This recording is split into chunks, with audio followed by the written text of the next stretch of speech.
Street crime पे जो police जिस तरीके से काम कर रही है, और उसमें पुलिस ने अपनी कारकर्दगी बताई कि कितने केसेस में लोगों को गिरफ्तार किया गया। जैसे बताया जाता है कि ड्यूरिंग स्ट्रीट क्राइम जो मासूम लोगों की अमवात हुई हैं, जो क्रिमिनल्स ने की हैं, तो उसमें से काफ़ी केसेस डिटेक्ट हुए हैं। अब हमने वो भी मैकेनिज्म बनाया कि हर केस टू केस पुलिस की जानिब से मीडिया को ब्रीफिंग आती रहेगी, ताकि मीडिया को पता चले और मीडिया के ज़रिए आवाम को पता चले कि अगर कहीं पे कोई कार्रवाई हो रही है, कहीं वारदात हो रही है, तो पुलिस उन लोगों को गिरफ़्तार भी कर रही है और गिरफ़्तार करके उनको फिर प्रोसिक्यूट भी किया जा रहा है। तो उस चीज़ पे काफ़ी कोशिश चल रही है पुलिस की। और पुलिस और रेंजर्स जो है वो भी, उससे भी 2 दिन पहले ही काफ़ी डाकू गिरफ़्तार किए हैं कराची से। तो इस तरीके डकैत, स्ट्रीट क्रिमिनल्स, इनके खिलाफ एक्शन जो है वो तमाम लॉ इन्फोर्समेंट एजेंसीज जो हैं वो सब एक पेज पर हैं और नेक नीति के साथ काम हो रहा है। डिस्प्ले ऑफ वेपन, हथियारों की नुमाइश, जो लोग बड़ी बड़ी गाड़ियों में, ढालों में हथियार लेकर घूम रहे होते हैं या डिस्प्ले वेपन करते हैं, उसके खिलाफ भी क्रैकडाउन का फैसला किया गया है। सख्ती से मना है, सादे कपड़ों में कोई भी शख्स, किसी भी शख्स का गार्ड जो है वो हथियार डिस्प्ले नहीं कर सकता। जो लोग अपने घरों के बाहर जो हथियार डिस्प्ले करते हैं उस पर भी सख्ती से पाबंदी है। जो लाइसेंस याफ्ता आपके वेपन्स हैं वो आपने कंसील्ड मैनर में कैरी करने हैं, अगर 144 नहीं लगा हुआ है तो। अगर 144 लगा है तो आपने वो भी कैरी नहीं करने। अगर 144 नहीं है तो आपने कंसील्ड मैनर में कैरी करने। डिस्प्ले ऑफ वेपन की सख्ती से मुआमलत जो है वो आज की मीटिंग में यह फैसला हुआ है। और मैं समझता हूँ कि आज का दिन है, जो जो हमारा ये मैसेज सुन रहा है वो सुन ले। कल से लेकर पुलिस और कानून नाफिज करने वाले इदारे, रेंजर्स, वो एक्शन लेंगे जहाँ पे जो शख्स वेपन का डिस्प्ले करते हुए नज़र आया। ये लाउड एंड क्लियर मैसेज है कि आपने अगर हथियारों का डिस्प्ले किया, आपने अगर घरों के बाहर भी हथियारों का डिस्प्ले किया, गाड़ियों में हथियारों का डिस्प्ले किया बग़ैर यूनिफॉर्म के, बग़ैर वर्दी के, तो उस पर सख्त से सख्त कार्रवाई होगी। ये फ़ैसला जो है ये आज की मीटिंग में हुआ है। तो उसके लिए भी मैं तमाम शहरियों से गुजारिश करूँगा। देखिए जी, हुकूमत का कोई शौक़ नहीं है कि आप लोगों को खुदा न खास्ता कोई तकलीफ़ पहुँचे, ना पुलिस का कोई शौक़ है कि आप लोगों को तकलीफ़ पहुँचे। लेकिन अगर आप खुद उस चीज़ पे हुकूमत का साथ दें तो ये अच्छी चीज़ होगी। मंशात फरोशी की बात हुई, उसमें फिर बताया गया कि मंशात के ख़िलाफ़ जो है वो excise and narcotics department, Sindh police, rangers और बाकी जितने भी ANF जो मेन लीड इदारा है वो कार्रवाई करता है। और उस कार्रवाई के लिए अब ये फैसले किए गए कि जॉइंटली कमेटीज़ बनेंगी, जॉइंटली टीमें बनेंगी, कमेटीज़ नहीं जॉइंटली टीमें बनेंगी। वो टीम्स जो हैं वो आपस में डेटा शेयर भी करेंगी और डेटा शेयर के बाद मुख्तलिफ़ जगहों पर जॉइंट, ये प्रपोज़ किया गया कि जॉइंट चेक पोस्ट भी बनाई जाएंगी।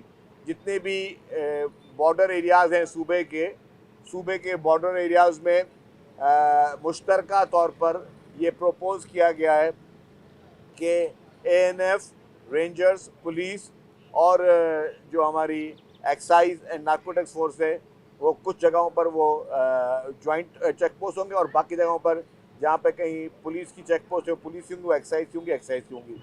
तो इन सारी चीज़ों पर ये फैसले किए गए।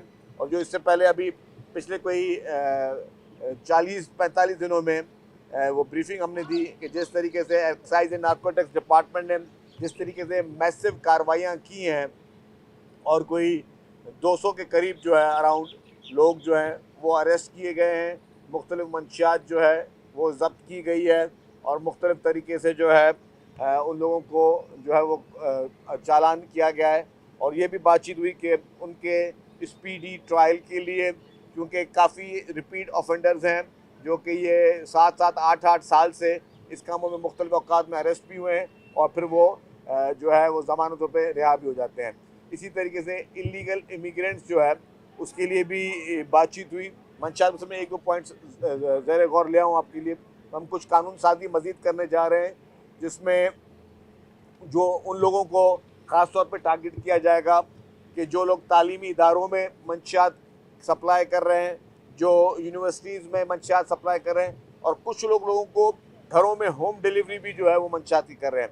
तो एक ये जो कल वाली सदर मोहतरम आसिफ अली जरदारी साहब की मीटिंग थी और आज ख़ास तौर पर जो एपेक्स कमेटी मीटिंग थी, एक तो मंशियात फरोशों के लिए एक बहुत ही बुरी खबर ये है कि फेडरल गवर्नमेंट और प्रोविंशियल गवर्नमेंट के तमाम इदारे उन्होंने बहुत सीरियसनेस के साथ इस मंशियात फरोशों के ख़िलाफ़ एक क्रैकडाउन का फ़ैसला किया है। काफ़ी ये रिपोर्ट्स भी आ रही हैं कि जो इलीगल इमिग्रेंट्स हैं, जो ये गैर कानूनी तारीक वतन है, ये गैर कानूनी तारीक वतन जो है वो मुख्तलिफ शेल्टर्स ले रहे हैं मुख्तलिफ जगहों पर।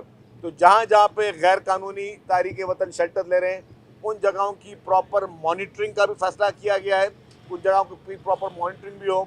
और उनके, क्योंकि देखें इलीगल इमिग्रेंट्स के ख़िलाफ़ ये बात होती है तो ये किसी शख्स के ख़िलाफ़ या किसी कौम के ख़िलाफ़ बात नहीं होती, ये पूरी दुनिया में, ये हम सिर्फ पाकिस्तान की बात नहीं कर रहे, पूरी दुनिया में कहीं पे भी आप गैर कानूनी तौर पर नहीं रह सकते। तो कराची KPO में अटैक हुआ था, उसमें जो लोग मारे गए, उसमें एक शख्स की जब पूरी रैकी की गई तो कराची KPO अटैक का वो जो शख्स था वो एक मदरसे में टीचर था, मदरसे का उस्ताद था एक मदरसे में। तो ये बहुत कॉज ऑफ वरी है जिसमें पूरे प्लेटफॉर्म, पूरे जो लोग पार्टिसिपेंट्स हैं उन सब ने उस पर डेफिनेटली हैरत का इज़हार किया, वो उसमें मुलविस था। और सब ने ये हैरत का इज़हार किया कि एक शख्स जो मदरसे में तालीम देता है बच्चों को, मासूम बच्चों को, मदरसे में मासूम बच्चे पढ़ते हैं जो अपनी तालीम के लिए आते हैं, उसके टीचर ने वो अटैक में मुलविस था कराची KPO के।